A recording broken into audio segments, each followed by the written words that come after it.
In this video tutorial, I'm going to show you how to share your Instagram story to your WhatsApp status. So here we are on Instagram, and if I go up to my story, here I am. I go to the bottom, go to More, tap the buttons or the dots there that say More, and then you'll see these settings here.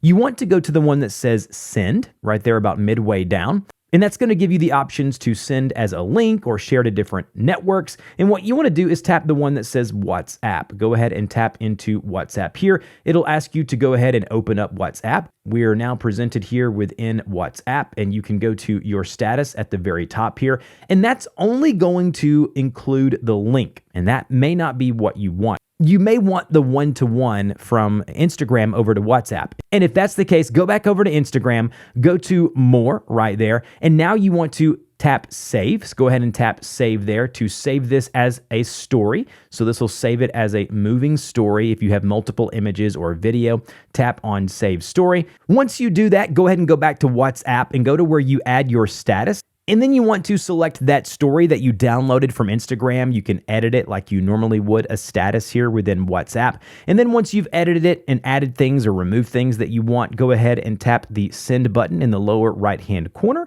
And now you have just posted your Instagram story as your status on WhatsApp. So you can do it as a link or as a direct download and upload from Instagram. Just remember, in order to send it as a link, you tap send, and in order to save it as the actual story, you go ahead and tap save and save that to your camera roll on your device. If you have any questions, put those down below. Like, share, and subscribe, and I'll see you guys in the next video.